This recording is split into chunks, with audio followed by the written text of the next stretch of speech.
Hey guys, tonight we drift through a universe so young, it doesn't even know what a galaxy is yet. There are no stars, no planets, just an endless pitch-black expanse buzzing with the leftover heat of the Big Bang. You're floating through this emptiness like a feather in a place without wind. No up, no down, just darkness and potential. Around you there's nothing, and yet everything. The temperature is blistering, but there's no air to carry heat. The cosmos is a dense soup of particles packed tighter than sardines in a tin. You can't see any of this, of course. Light doesn't exist yet. You're drifting blind, ears filled with a low hum that sounds suspiciously like silence pretending to be important. It's hard to imagine, but this boring black void is about to become the birthplace of everything beautiful. Galaxies, stars, even the atoms in your body. They're all about to be born from this ancient mess. It's kind of poetic, really. The ugliest start gives rise to the prettiest stuff. That's the universe for you. You probably won't survive this, by the way. If you were actually here, you'd be instantly vaporized, atomized by the sheer density and radiation of the early cosmos. But don't worry, tonight you're just a ghost, a curious ghost on a sightseeing tour through time. So before you get comfortable, take a moment to like the video and subscribe, but only if you genuinely enjoy what I do here. And hey, drop your location and local time in the comments. I love seeing where and when you're tuning in from. Now dim the lights, maybe turn on a fan for that soft background hum, and let's ease into tonight's journey together. You drift farther. Time moves oddly here. A second stretches into 1,000 years. Somewhere in this darkness something flickers. Not light, not yet, but the first signs of instability. Tiny blips in the fabric of space, called quantum fluctuations, are bubbling up. They're as random as your last 3 thoughts while trying to fall asleep, but they're about to do something extraordinary. Imagine wrinkles forming on the skin of the universe. Each wrinkle is a place where just a little more matter gathered than average. Just a smidge, like one extra marshmallow in a box of cereal. These overdense regions are the seeds of galaxies.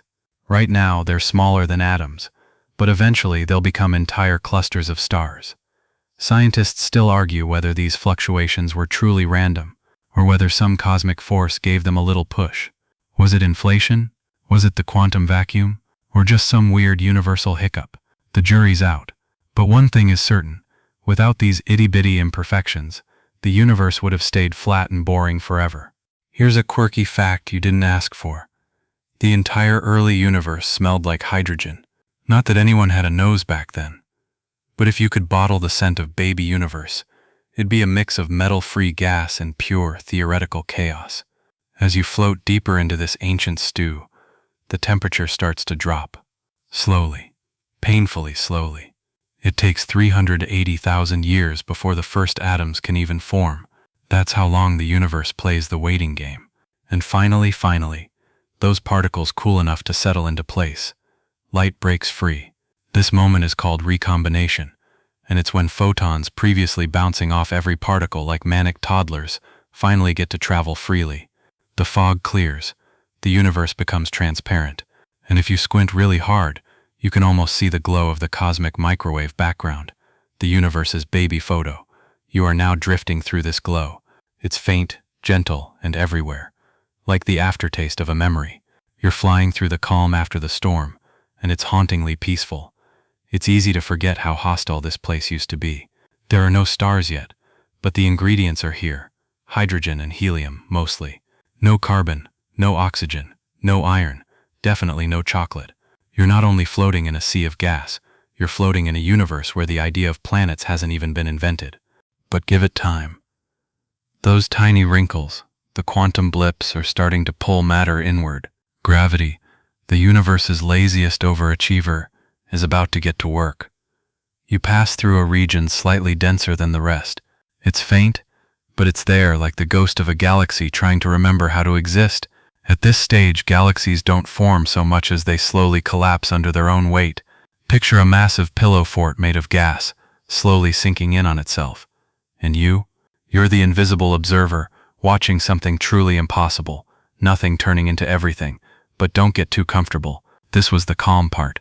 Things are about to start moving.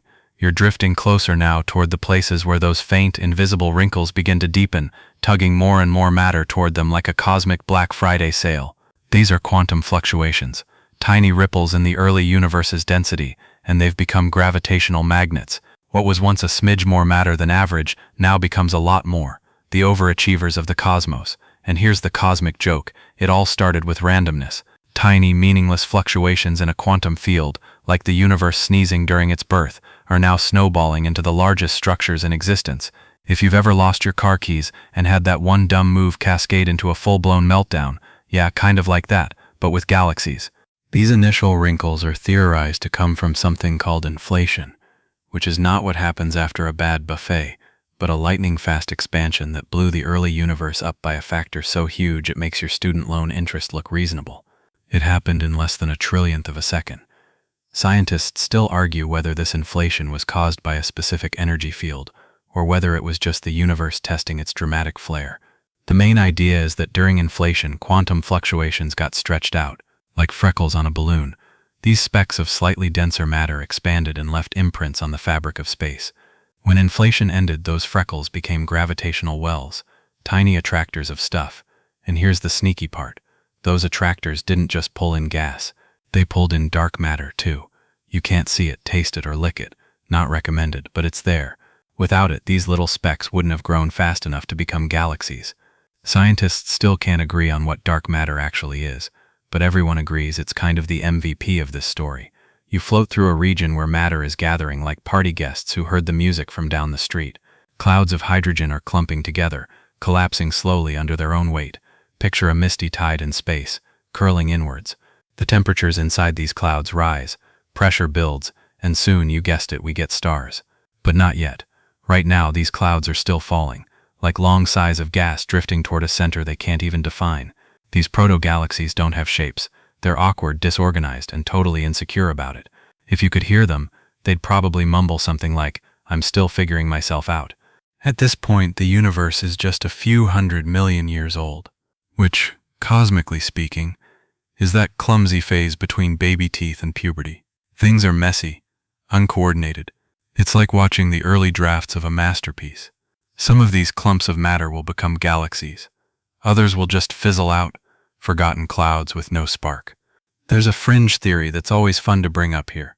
Some physicists believe that quantum entanglement between particles in the early universe might have influenced how these structures evolved. That somehow, the fate of a gas cloud billions of light years away might have been subtly tied to another. It's speculative, sure, but it makes you wonder how much of the universe is really random and how much is just weirdly connected. The gravitational pull intensifies. The larger a clump gets, the more matter it can attract. It's the oldest pyramid scheme in the book. Get big, pull more, get bigger. These embryonic galaxies start building themselves from the inside out. You drift closer to one of them. It's still mostly gas, but it's humming now. There's motion, heat, electricity in the air. You can almost taste the anticipation. These clouds are teetering on the edge of collapse. They're cold enough to condense, dense enough to spark. One sneeze away from ignition, and boom. Finally, a star is born. Well, not just one. More like thousands, igniting almost at once. A fireworks show on galactic scales. And when the first stars light up, they don't just shine, they change everything. These early stars, known as population 3 stars, are monsters, way bigger and hotter than anything you'd find today. They burn through their fuel fast, live fast, die young, and throw tantrums in the form of supernovae. Their light rips through the fog of the early universe, blasting apart atoms, reshaping space. You're now gliding through a universe that has light, actual, honest-to-science starlight, and it feels like cracking open the curtains after an endless nap. Everything's clearer, and yet still full of mystery. These stars pump out radiation that begins to ionize the hydrogen around them, turning cold gas into charged plasma. This period is called the epoch of reionization, and it marks the end of the universe's dark ages. Finally, light travels freely, the fog lifts, the cosmos becomes a stage, and galaxies begin to take center spotlight. It's not exactly peaceful. These baby galaxies are loud, explosive, chaotic. They eat, they scream, they die. Some stars go supernova within just a few million years, scattering heavy elements, carbon, oxygen, iron, into their surroundings. You're literally watching the building blocks of life get hurled into space like cosmic confetti. Now remember those quantum fluctuations. That tiny randomness. You're inside one right now, and somehow, impossibly, it's grown from a microscopic wrinkle into a galaxy in the making. It's not finished, not even close, but it's alive. As you drift along the outer edges, you see hundreds more like it. The sky is no longer empty. It sparkles with potential. Everywhere you look, light is blooming, flickering, fading. You smile, because you know what's coming next. You're still drifting, only now. The darkness behind you glows faintly, speckled with primitive starlight. Ahead, gravity is throwing a party, and every atom in the universe seems to be invited. What started as faint whispers of attraction are now full-blown cosmic tug-of-wars. Gravity, that patient puppeteer, is gathering matter, shaping it, pressing it together like cosmic hands molding clay. It's not loud or flashy, but it always wins. You float past enormous clouds of gas and young stars, all spiraling inward, tightening like a dancer pulling in their arms during a spin. Some of these swirling clouds collapse inward so perfectly they begin to spin faster. Centrifugal force flattens them into disks, messy, chaotic, luminous disks that will one day be called galaxies. You're witnessing the early blueprint of spiral arms, though right now it looks more like an overcooked soup with stars as the chunky bits. But let's pause for a second, because gravity isn't just yanking matter around for fun. It's laying out the cosmic scaffolding. Giant threads of dark matter stretch across the universe like invisible highways, dictating where regular matter goes. You can't see them, but their fingerprints are everywhere. Galaxies form along these filaments, not randomly. It's like someone drew a spiderweb across the cosmos and whispered, "Build here." Scientists still argue whether these dark matter filaments are smooth and continuous, or whether they twist and knot into complex braids of mass. Either way, galaxies are just the glitter clinging to them. As you pass deeper into a forming galaxy, things get wild. Stars orbit erratically. Gas flows crash into each other. You float by a region where two huge gas streams are colliding. The temperature skyrockets. Shock waves ripple through the medium. New stars begin to pop out like cosmic acne. You smile. Puberty looks good on the universe. The core of this forming galaxy is the most violent. Matter is falling in fast, too fast. The gravitational pull here is so strong that some material collapses into a singularity, a region of space with no volume and infinite density. Congratulations, you're hovering at the birthplace of a supermassive black hole. Yeah, right at the heart of a baby galaxy. Talk about an overachiever. This is one of those fun chicken or the egg debates that astronomers still can't settle. Did the galaxy form around the black hole, or did the black hole form because the galaxy did? The evidence is contradictory, the models are inconclusive, and the scientists? They're delightfully annoyed about it. Anyway, this black hole is currently in its hungry toddler phase, devouring everything in reach. Matter spirals around it, heats up, and forms an accretion disk that glows hotter than the core of any star. You can't hear the chaos, but if you could, it'd sound like the worst traffic jam you've ever imagined.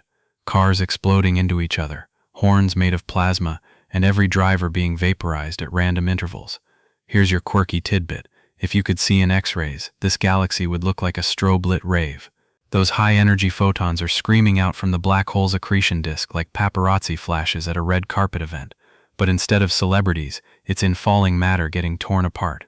You drift outwards again, through vast halo regions where gas lingers, waiting for its turn to fall in. Some of this gas is being stripped away by galactic winds, massive outflows caused by exploding stars and feeding black holes. These winds can blow gas clean out of the galaxy, like Mother Nature slamming the door mid-argument.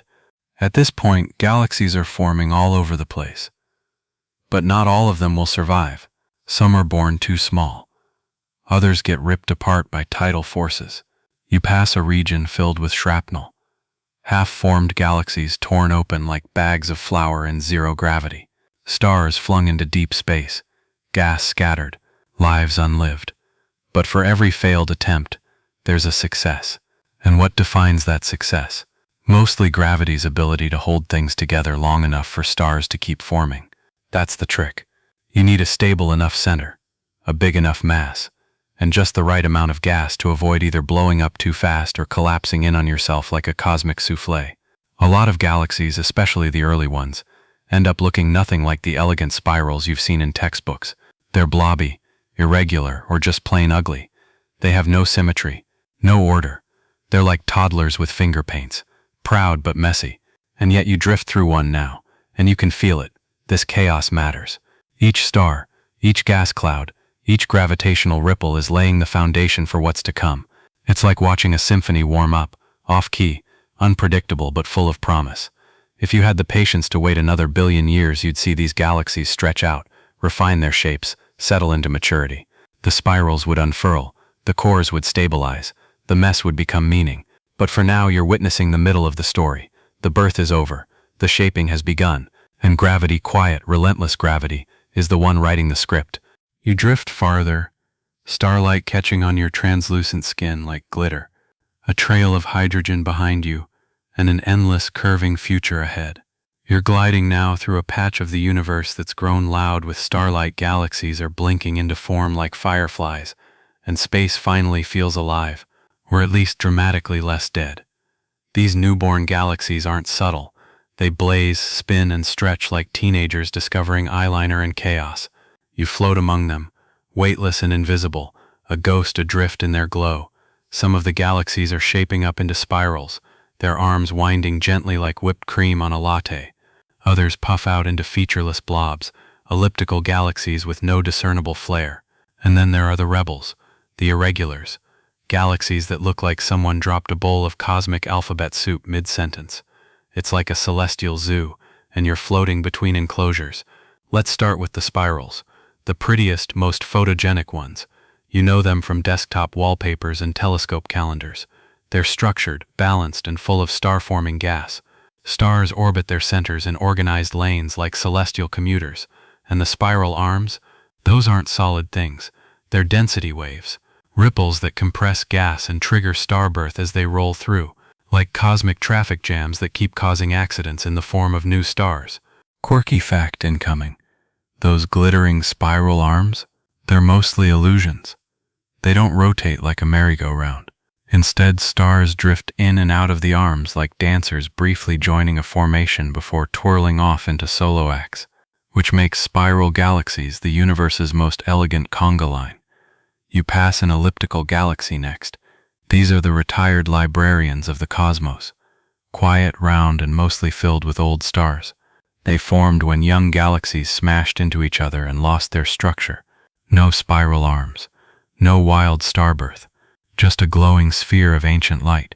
Ellipticals are like space's version of "I've seen enough, I'm done." Scientists still debate why some galaxies end up as spirals and others as ellipticals. Is it based on their environment? Merger history? The amount of gas they kept or lost during collisions?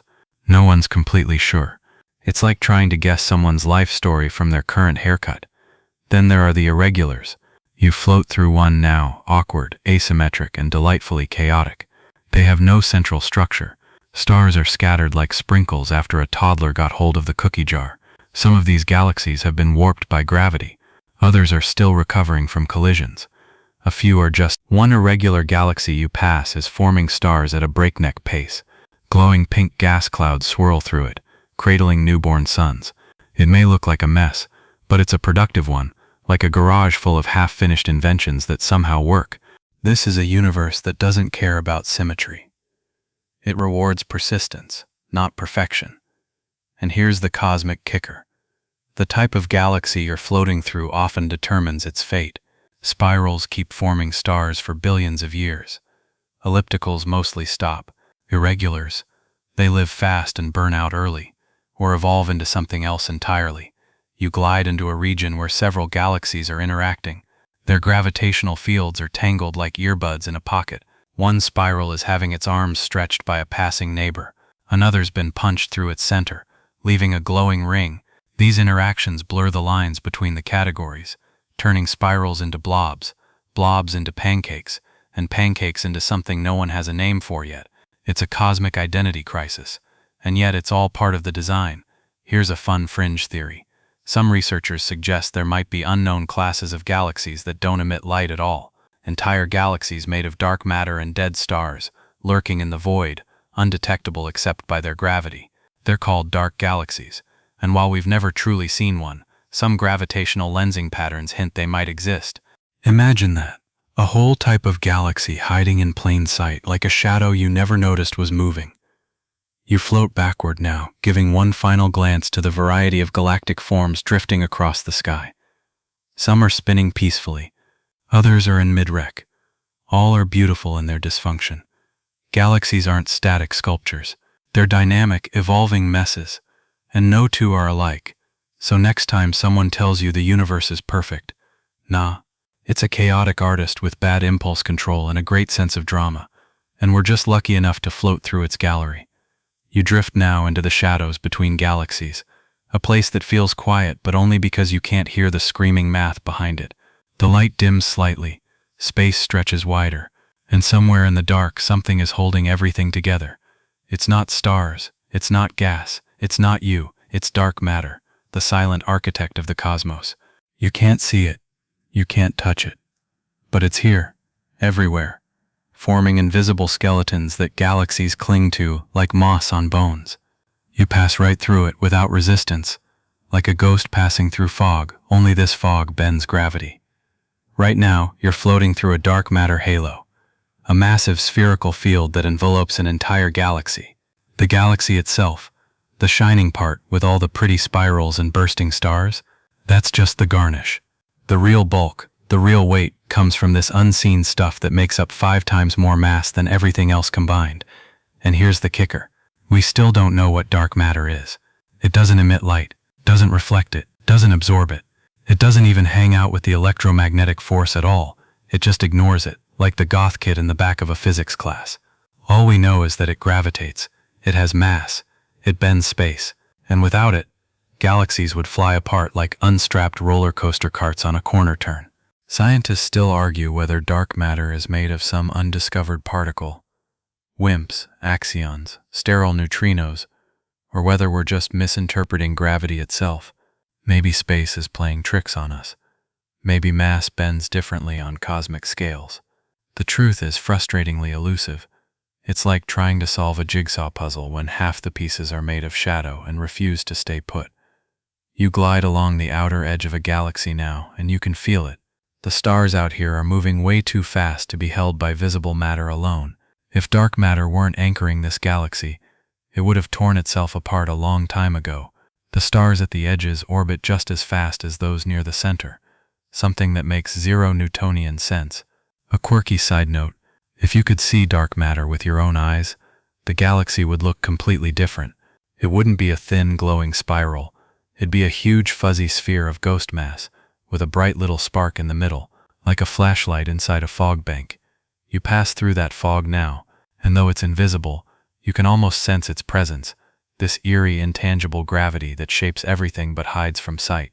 Some researchers believe dark matter doesn't just form halos. It might have created the entire large-scale structure of the universe. Filaments, voids, clusters, all guided by where dark matter decided to settle billions of years ago. And if that's not weird enough, here's a fringe twist. A few scientists have suggested that primordial black holes could be the dark matter, tiny black holes left over from the Big Bang itself. Too small to see, too numerous to ignore. We haven't found any direct evidence. But if true, the universe is basically filled with ancient invisible sinkholes. Sleep tight. You glide upward now, relative terms of course, and observe how galaxies cluster together. They're not scattered evenly. They form in groups, bound again by, you guessed it, dark matter. The Milky Way, your own cosmic hometown, is part of one such group, the local group, a cozy little bundle of galaxies all snuggled together in a shared gravitational field. The clusters themselves are massive, hundreds, sometimes thousands of galaxies orbiting each other slowly. In between them, more dark matter. It stretches like a net, binding the cluster like some giant invisible web. You pass through one of these filaments, and for a moment you're surrounded by gravitational tension. Galaxies drift by, connected by something they'll never see. And what about dark energy? That's another player, but don't get them confused. Dark matter pulls things together. Dark energy pushes them apart. If dark matter is gravity's amplifier, dark energy is the universe's foot on the gas pedal. But we'll save that horror story for later. Right now, you focus on the dark matter, because without it, the galaxies you've drifted through wouldn't just be unstable. They wouldn't exist at all. You float back toward a galaxy's edge, watching it twist like a glowing pinwheel. Every movement, every star, every explosion, all of it is shaped by something you'll never see. That's the paradox of dark matter. It's the most important stuff in the universe, and yet we know almost nothing about it. Still, you can't help but feel a little grateful. Without dark matter, this peaceful drift you're on would just be a lonely fall into nothing. So go ahead, thank the ghost mass. You wouldn't be here without it. You're gliding closer to the heart of a galaxy now, into the blazing, unstable core where things get complicated. The spiral arms stretch out behind you like tendrils, but here at the center, it's a different story. The stars are packed in tight. The gas is hotter. The chaos is thicker. And right there, nestled like a sleeping dragon at the center of it all, is something terrifyingly calm, a supermassive black hole. This isn't just any black hole. This is the kind that weighs millions or even billions of solar masses. A gravitational heavyweight. It's not just sitting here because it felt like it. It's here because it owns the place. And no, it's not sucking everything in like a cosmic vacuum cleaner. That's Hollywood nonsense. Most of the time it just sits there, quiet, heavy, distorting space and time like a bowling ball dropped into a waterbed. Stars orbit around it at ridiculous speeds, flung into elliptical dances they'll never escape. But when it is active, hoo boy, you better believe the entire galaxy knows about it. Matter falling into the black hole doesn't just disappear. It spirals in, compressing, heating up, forming a glowing accretion disk so bright it outshines everything around it. When this happens, the galaxy is said to host an active galactic nucleus, or AGN. You drift closer and feel the distortion. Light bends around you. Time stretches. The core is alive with radiation. Some of it is spewing out in twin relativistic jets, narrow beams of particles blasting out from the poles of the black hole at nearly the speed of light. These jets can stretch for hundreds of thousands of light years, punching through the galaxy like a galactic espresso shot. Quirky tidbit, these jets aren't coming from inside the black hole. Nothing escapes that. They're caused by the intense magnetic fields around the accretion disk, twisting and snapping like cosmic rubber bands. They funnel matter away from the black hole, flinging it into space in straight lines, so precise they make a laser pointer look drunk. Scientists still argue whether every galaxy must have a supermassive black hole. We've found one in almost every big galaxy we've studied. But whether they're a requirement or just a really popular accessory is still up for debate. It's like wondering if every mansion needs a vault in the basement. Maybe not, but it sure feels like it. Now here's something that might tickle your existential dread. There's a relationship between the mass of a galaxy's central black hole and the mass of the galaxy's bulge, its central dense region. Somehow, even though black holes are tiny compared to the whole galaxy, they know how big the bulge is supposed to be. They grow together, like weird cosmic roommates who share a bank account. You glide through the core, watching stars whip around in unpredictable orbits. Some of them will eventually get too close. When they do, the black hole doesn't pull them in gently. It spaghettifies them, yes, that's the real term. Tidal forces stretch the star into long threads of plasma, tearing it apart atom by atom before swallowing the debris. Bon appetit, but it's not all doom and gloom. These black holes aren't just destructive, they regulate galaxies. When they're feeding, they produce so much energy, they can blow out surrounding gas. This can quench star formation, essentially putting the galaxy on a forced diet. No more gas, no more stars, just existing ones, growing old together. You float backward again, away from the heat and drama of the core, and into the calmer outer regions of the galaxy. Out here, black holes have little influence. The stars move to the slower rhythm of galactic rotation. The gas clouds drift in spirals. Everything feels more serene. But you know better. At the center, the dragon sleeps, or waits, or watches. You pass one last time through its sphere of influence. The light bends, the stars flicker, and for a moment everything feels warped, like the universe itself is holding its breath. Then you're clear again, past the event horizon's reach, back into open space. Isn't it strange that something so powerful can exist right in the middle of everything and still be invisible? But then again, so much of the universe is like that. Hidden forces, quiet rules, unseen architects. You drift onward, the black hole behind you, and somewhere, out there in the starlight, another one waits. You're sailing out now, away from the galactic center, and into the suburbs, if galaxies had suburbs. Out here, things are calmer, fewer violent collisions, less star-forming drama, more quiet gliding. The stars seem to breathe a little easier. But if you think the show's over, You're wrong, because galaxies don't stay isolated for long. They're social creatures, or at least gravitationally codependent. You're now entering the domain of galactic collisions. And the first thing you should know is that when galaxies collide, they don't crash like cars. They're mostly empty space. It's more like two flocks of birds flying through each other.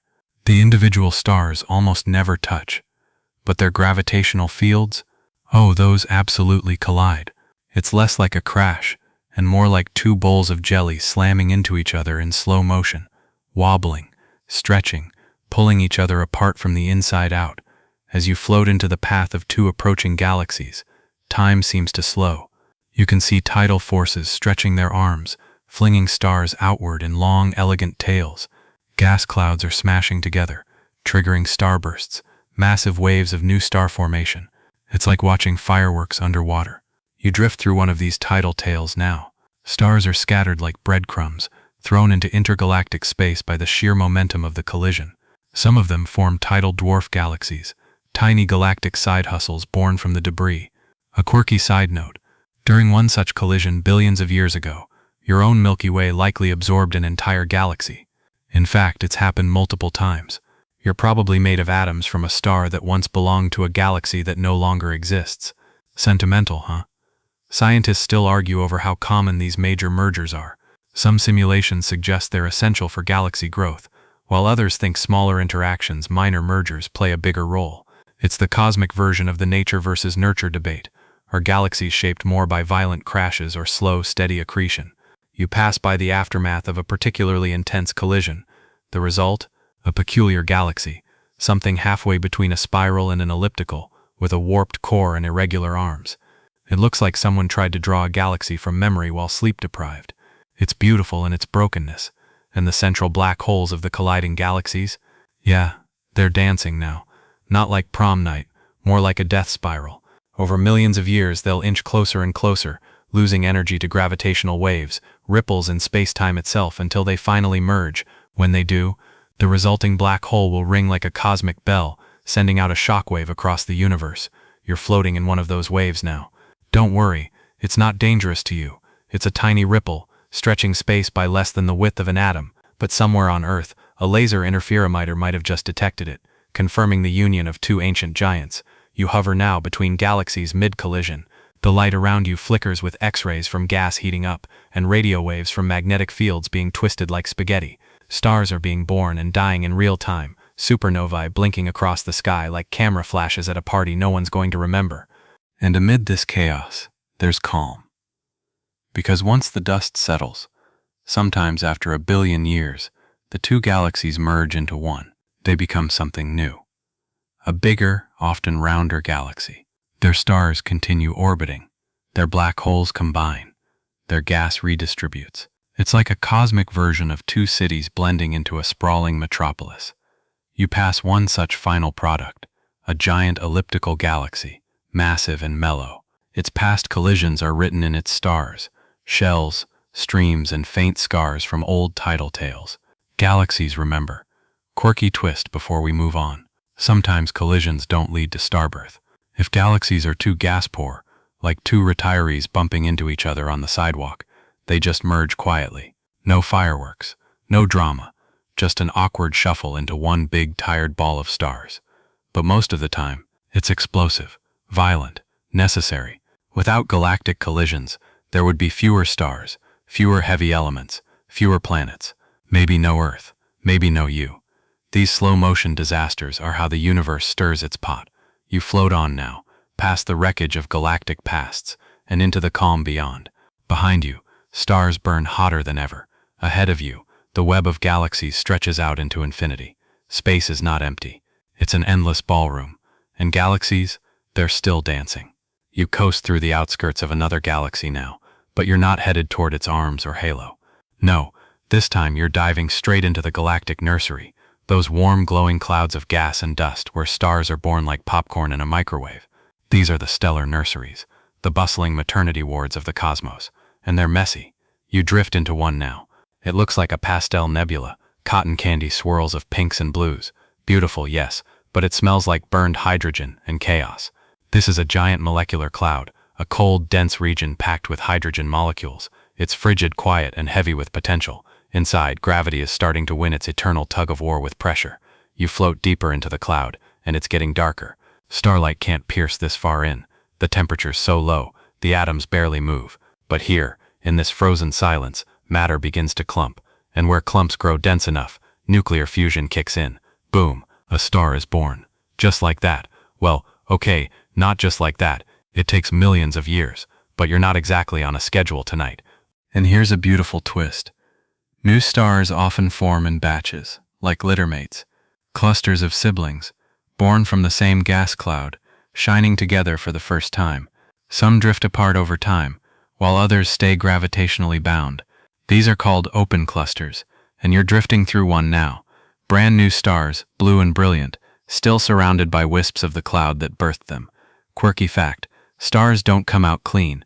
They blow away their surrounding gas with intense stellar winds and radiation, like newborns screaming their way into independence. Some stars are so massive and intense, they light up and destroy the very cloud that made them. Cosmic drama, right from day one. But the real fireworks come later, when stars die. You pass a red giant now, bloated and slow, pulsing like a soft heartbeat. It's nearing the end. When its core runs out of fuel, it'll either slough off its outer layers in a gentle puff, a planetary nebula, or if it's massive enough, it'll explode in a supernova. Let's take a detour into one. The light hits you first, blinding, sharp, and absolute. A nearby star has just collapsed, violently ejecting its outer layers. You're surrounded by a cloud of hot gas and debris, expanding outward in a brilliant spherical shockwave. This is a Type II supernova, and it's not just a light show, it's a cosmic forge. Elements heavier than iron are created in this explosion. Gold, silver, uranium, all born in this moment of destruction. The atoms in your bones, your blood, they came from something just like this. You, my friend, are quite literally made of star death. Scientists still debate which stars will go supernova and which ones will collapse quietly into white dwarfs or neutron stars. Some stars seem to skip the fireworks entirely, imploding directly into black holes. It's like the universe keeps changing the rules just to see if we're paying attention. You float now into the remnant, the leftovers of the blast. It's beautiful. Wisps of glowing gas curling into space, still warm from the energy of the explosion. In the center, if you're lucky, you might find a neutron star, an object so dense that a sugar cube of its matter would weigh as much as Mount Everest. And if it's spinning fast enough and beaming radiation your way, it becomes a pulsar, blinking like a lighthouse across the void. You pass one now. The pulses hit you rhythmically, faint, cold, and eerie. You can feel time in those flashes, the heartbeat of a star that should be dead but isn't. And then, like all things in the universe, the remnants cool. They spread. The gas rejoins the interstellar medium. It becomes fuel for the next generation of stars. You're drifting through a cosmic recycling center. This cycle, birth, burn, death, repeat, is how galaxies evolve. It's what turns plain hydrogen into the complex periodic table. It's why we have planets, oceans, oxygen. It's why you can sit in bed, headphones on, drifting through this narrative with a body made of atoms that used to be light. So the next time someone tells you you're stardust, tell them you're recycled stardust with a flair for the dramatic. You're floating now in the wide-open dark between galaxies, still inside a cluster, but far enough from any single galaxy to feel that eerie in-between hum. It's quiet here, but not empty, not at all, because from this vantage point you begin to see the big picture. Galaxies aren't scattered randomly, they form patterns, and as you zoom out further, further still, those patterns take shape. Welcome to the cosmic web. You're now drifting through the universe's largest structure, an immense three-dimensional lattice of filaments, walls, and voids. It looks like someone flash-froze a spiderweb made of glowing thread, then sprinkled it with galaxies like glitter. It's a masterpiece built on invisible lines of gravity, and at every glowing intersection, that's where galaxies live. This web was sculpted by dark matter, of course. Its gravitational influence formed the filaments, long strands of matter stretching millions of light-years. Galaxies form along these filaments, like beads on a string. You're passing through one now, and it's awe-inspiring. You're surrounded by galaxies, spirals, ellipticals, irregulars, each one twinkling gently as they drift slowly along the filament's axis. Between these strands lie cosmic voids, immense regions with almost nothing in them. You float across the threshold of one, and suddenly it's like stepping into a cathedral of silence. Fewer galaxies, less light, more stillness. Some of these voids stretch hundreds of millions of light-years across, as if the universe carved out places to breathe. Scientists still argue over why the voids are so empty. Is it because of early density fluctuations? Was matter pushed out by expanding filaments? Or is there some exotic physics involved, like dark energy pooling in the gaps? The answers are still being calculated by computers the size of small buildings. Quirky twist for you? Some researchers suggest that galaxies on the edges of voids age differently. They may evolve faster or slower depending on how far they are from the dense parts of the web, like trees growing on the rim of a crater. You are where you're structured, apparently. Now keep zooming out. You're not just seeing galaxies, you're seeing superclusters, massive conglomerations of galaxy clusters. The Milky Way is part of one called the Laniakea supercluster, a Hawaiian word meaning immeasurable heaven. Kind of fitting, isn't it? This isn't just poetry. This is a real thing, and you're floating in it like a thought inside a dream. The galaxies aren't standing still. They're flowing. Not orbiting, not rotating, streaming along filaments like water down carved paths. Gravity is drawing everything inward toward the densest spots in the web. One of those spots, a region called the Great Attractor. No, that's not a Marvel villain. It's a mysterious gravitational anomaly pulling our entire local group toward it at over 1,000 kilometers per second. And yet, we still don't know exactly what it is. Is it just a dense collection of galaxies we can't fully see? Is it a larger structure beyond our visible horizon? Or is it something else entirely, bending space in ways we haven't figured out yet? Some fringe thinkers propose that the Great Attractor may not be a thing at all, but a window to a part of the universe we don't yet understand, a ripple from beyond the observable cosmos, an echo of something bigger, older, stranger. For now, you drift onward. And even from here, even from this godlike vantage point, the universe remains uneven, lumpy, beautifully flawed. The cosmic web is not a grid, it's a tangled mess of cause and consequence, stitched together by physics and gravity and time. You pass through another filament, this one glowing brighter. It connects two massive galaxy clusters like a bridge. Within it, new galaxies are forming, galaxies migrating, galaxies merging. Everything is moving. The web itself is alive in a slow, eternal kind of way. It doesn't pulse, but it flows. You can almost feel it beneath you, a tide that takes billions of years to rise or fall. And you're just a whisper in its current. And yet, even here, adrift in the biggest structure the universe has ever known, you realize something. There's still so much more to see. You've seen the cosmic cities, the spirals, the giants, the dazzling collisions. But now you're drifting somewhere quieter, far from the bustling galaxy clusters, through a patch of universe that's more desert than downtown. Welcome to the lonely outskirts, where galaxies live life off the grid. Out here, in the silence between filaments, you find the loners. Galaxies so isolated, they may go billions of years without interacting with another. These are the field galaxies, or as I like to call them, the cosmic introverts. You float past one now. It's a small, faint spiral, rotating calmly in the dark like a lighthouse on a moonless sea. No nearby neighbors, no upcoming collisions, no mergers, just its stars, and whatever quiet ambitions it has for the next 10 billion years. These galaxies are sometimes more pristine, untouched by the chaos of cluster life. Their gas isn't stripped. Their stars form at a steady pace. They're not being bullied by gravity. They just exist, undisturbed. A bit like people who actually read the terms and conditions. But being alone isn't always idyllic. Some galaxies out here are slowly starving. With no new gas inflow from neighboring galaxies, they run out of the material needed to make new stars. These become what astronomers call quenched galaxies, still spinning, but slowly dimming. You drift through one now. It's cold, silent, and a little melancholic, like a once famous theater that now only shows dust motes and echoes. Scientists still debate whether isolation helps galaxies age gracefully or condemns them to early retirement. Some argue that without cosmic violence, galaxies live longer, more peaceful lives. Others point out that star formation needs fuel, and fuel often comes from interaction, the very thing these galaxies are missing. You pass a galaxy that's even more tragic, an ultra-diffuse galaxy, barely visible, its stars spread so thin it's almost transparent. Some of these ghost galaxies are the size of the Milky Way, but contain only a fraction of the stars. It's like a galaxy that forgot to finish downloading. There's even a fringe theory suggesting that some of them may have no dark matter at all, making them gravitationally flimsy, like cosmic tissue paper. And then there's the opposite problem, orphan galaxies. You drift near one now. It looks like a normal dwarf galaxy, but it's moving too fast. way too fast. That's because it's been thrown out of its cluster, probably by a three-body interaction, a cosmic slingshot maneuver involving two massive galaxies and this poor, unlucky third one. It was yanked out like a rock from a sling, and now it's hurtling through space alone, carrying the trauma of its eviction in every wobble of its orbit. These orphan galaxies can travel for billions of years, far from where they started. Some may never find a new cluster to join. Others might just fade out alone, quietly forever. As you drift alongside one, you notice something noble. Even in isolation, it keeps spinning.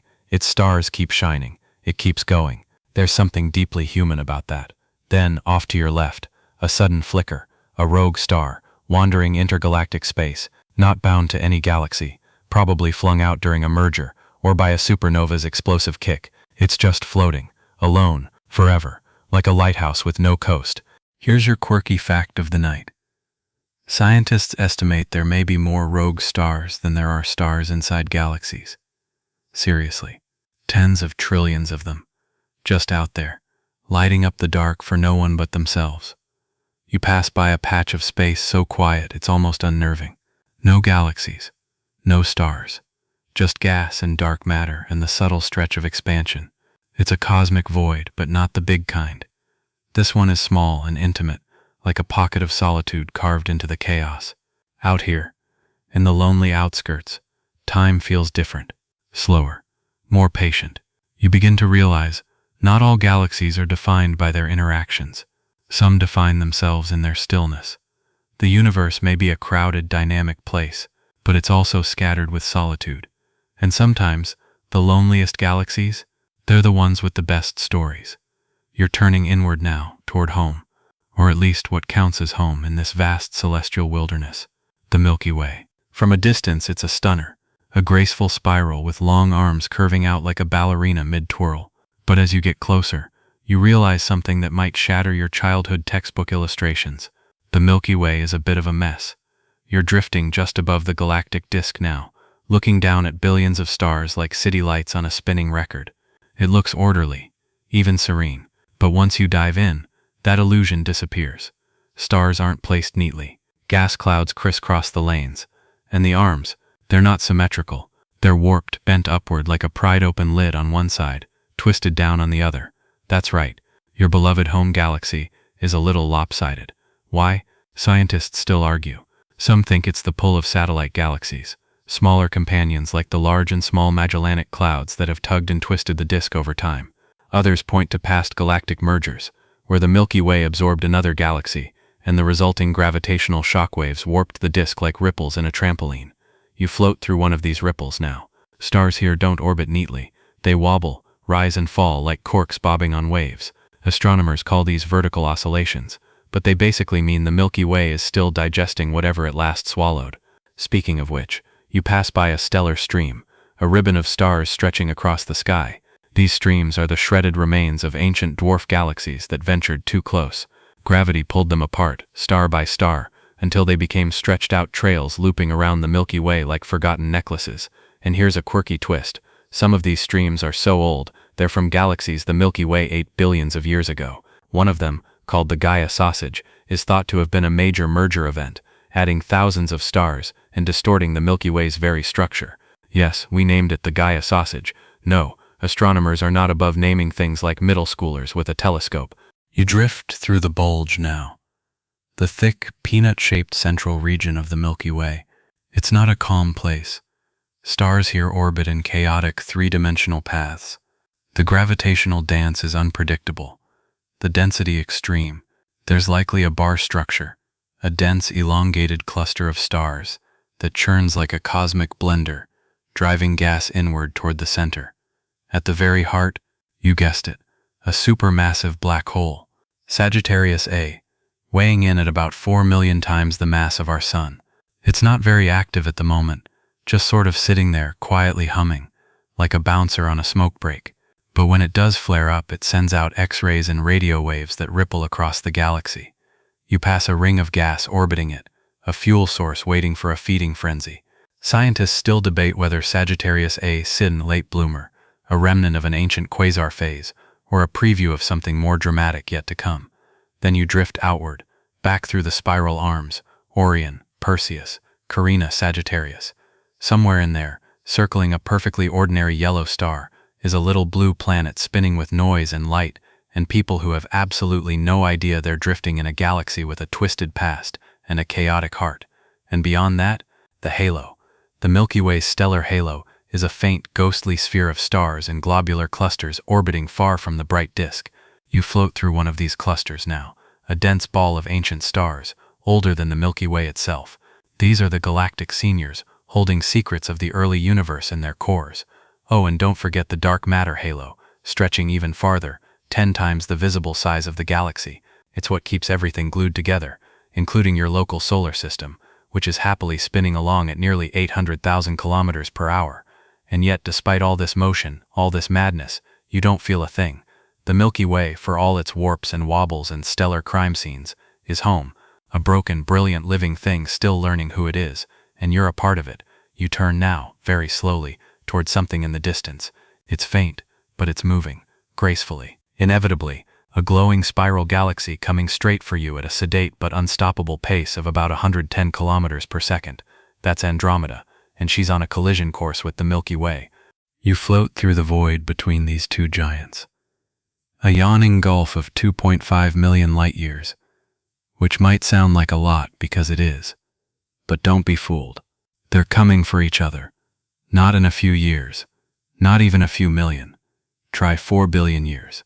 But when galaxies move, they move with intent.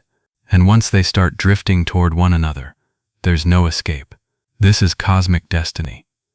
You hover mid-journey now, suspended between the two galaxies like a bug between two headlights.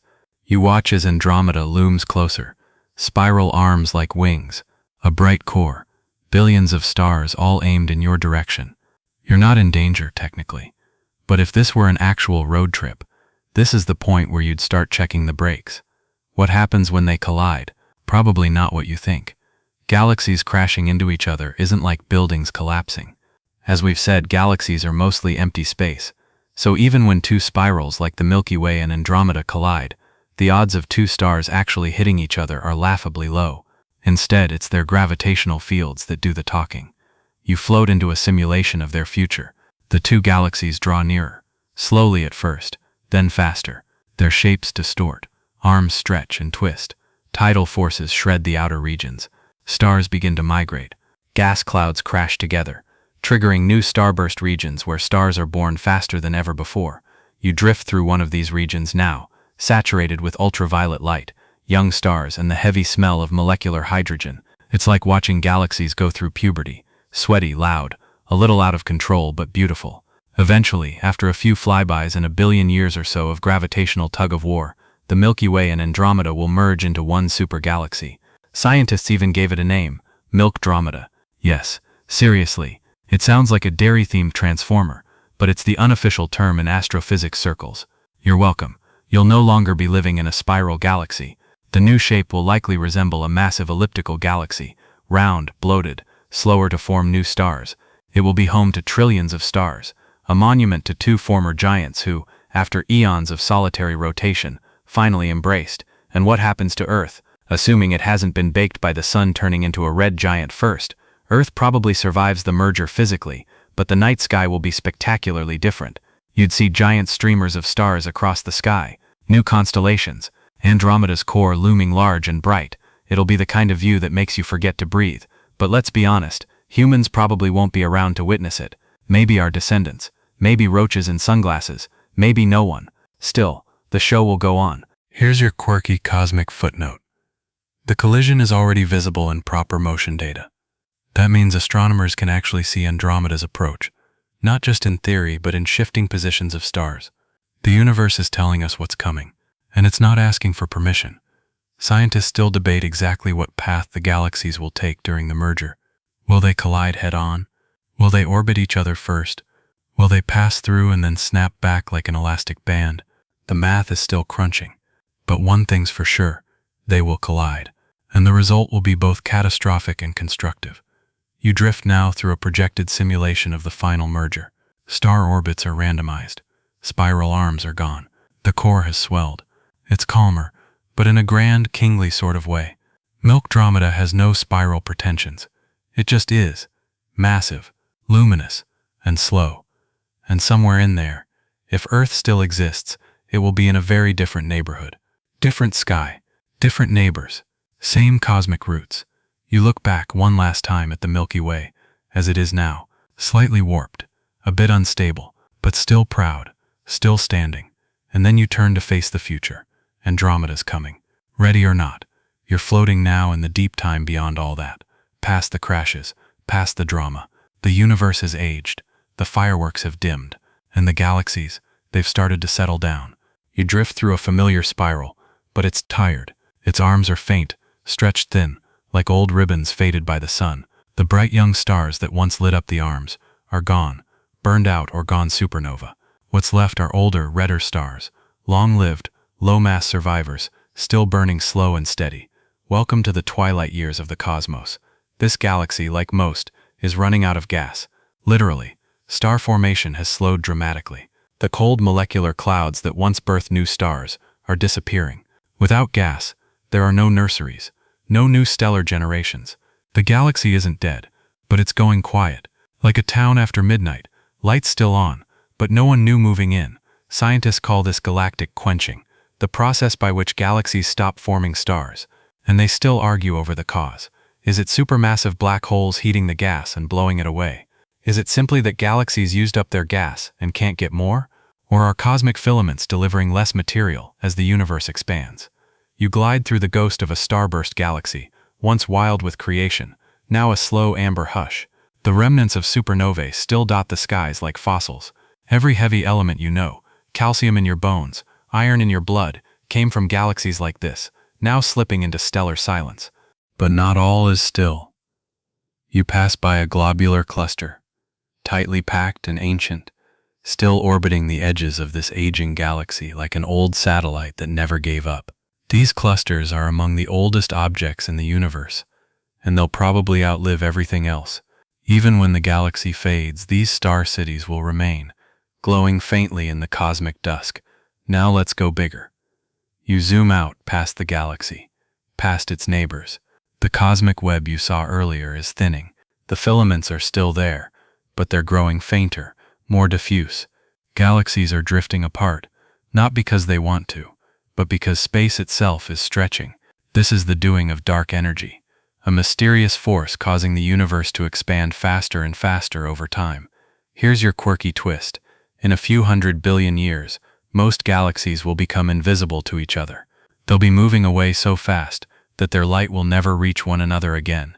The universe will become a series of isolated islands, each one surrounded by infinite blackness.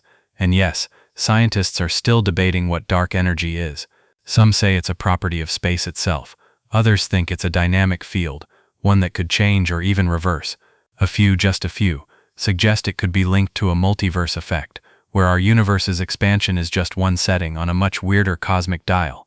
You're now drifting through a future version of your own galaxy, likely merged into Milkdromeda. It's bloated, round, and calm. Star formation has all but stopped. The remaining stars are old, low-mass red dwarfs, dim but enduring. Many will live for trillions of years, quiet embers in an ever-darkening universe. Eventually, even those will die out. When they do, they'll leave behind white dwarfs, which will cool into black dwarfs, hypothetical, cold, dead stars that no longer shine. No one's seen one yet. The universe isn't old enough, but it will be, and you'll drift past them one day, silent cinders floating in the void. Supermassive black holes will remain too, slowly evaporating through Hawking radiation, over timescales so long they make forever seem quaint. One by one they'll vanish, taking their light and their secrets with them. Eventually the universe enters its degenerate era, a time of nothing but cold embers, rogue planets and dark matter. No stars, no light, just particles and gravitational whispers. And even that won't last. But right now, in this moment, you're floating through the quiet hum of a galaxy that remembers. Every atom here has been recycled. Every star has lived and died in service to the next. It's not sad. It's just entropy. The final exhale. The cosmos isn't dying. It's going to sleep. You drift now into what can only be described as a hush. A true cosmic silence. Galaxies that once danced are now too far apart to see each other. Stars that once burned with the fury of creation have dimmed into embers. Even light itself is taking longer to get anywhere meaningful. This is the deep future, when the universe has grown old, slow, and sparse. You're floating in the remains of what used to be a thriving galactic cluster. Now it's mostly black dwarfs, neutron stars, and a few rogue planets, wandering like forgotten marbles on a giant basement floor. There's no ambient light anymore. If you didn't have a sense of motion, you'd think you were standing still. You pass a cold white dwarf, once the glowing corpse of a sun-like star. Over the last quadrillion years, it's lost its heat. It no longer glows. It doesn't even have a name. It's just there, a carbon sphere the size of Earth and the weight of a star, radiating nothing, noticed by no one. This is what the universe looks like when everything runs out. Star formation has stopped completely. All the gas is gone, or too spread out to coalesce. All that remains are the leftovers, the husks, the remnants, the exhausted bones of a once fiery cosmos. You pass a neutron star, still spinning, but barely. It was once a pulsar, beaming radio waves like a lighthouse. Now, just a silent, dense relic, the kind of thing that could crush a skyscraper down to the size of a sugar cube. It has no audience now, just the void, and somewhere deep within the shadows, you catch sight of a supermassive black hole, the last king ruling over nothing. It no longer feeds, there are no stars left to fall in, but it remains, slowly evaporating via Hawking radiation. It takes longer than time itself, 10 rid years or more, but eventually, even this titanic engine of gravity will wink out of existence. Scientists still argue whether Hawking radiation is real, or if quantum gravity will rewrite the rules again before then. Maybe black holes don't evaporate at all. Maybe they remain quiet, eternal, impenetrable. Or maybe, just maybe, they hold the key to rebooting the universe entirely. You float past one of the last collisions that might ever happen. Two black dwarves spiraling toward one another. They've been locked in a gravitational dance for eons, gradually losing energy. When they finally collide, they'll ignite in a faint thermonuclear whisper. Not enough to birth a new star, just a flicker. A brief flash in a universe that forgot how to blink. That's how rare energy has become. And yet something curious happens. You begin to feel weightless in a new way. Not the floating you've grown used to, but a different kind of lightness, as if even space-time itself is unraveling. The expansion of the universe hasn't stopped. In fact, it's accelerated. Everything is being pulled apart, not just galaxies, but atoms, molecules, the fabric of the cosmos itself. Some models call this the Big Rip, a hypothetical endgame where even gravity can't keep things together. You're not being torn exactly, but space around you is stretching faster than light can chase it. Quirky twist? If the Big Rip theory is true, then one day even the Earth's orbit will tear loose. Then atoms, then subatomic particles. Everything shredded by expansion itself. Scientists still debate whether the cosmological constant is constant at all, or whether this terrifying future is even possible. But whether the universe ends in a big rip, or a heat death, or collapses back in a big crunch, or loops again in some kind of cosmic bounce, it doesn't change what you're seeing now. The universe, once so loud with light, has gone still. It hasn't disappeared, it's just cooled, to near absolute zero. And yet you're still here, floating, silent, watching a grand masterpiece lean into its final rest. Not in sadness, not in despair, but in the calm that comes after the last note of a symphony. The stars have gone quiet, but the space between them, still vast, still beautiful. You're moving slowly now, no longer gliding, not quite drifting. It feels like floating inside a breath held for too long. The cosmos around you is dark, darker than anything your mind could ever have prepared for.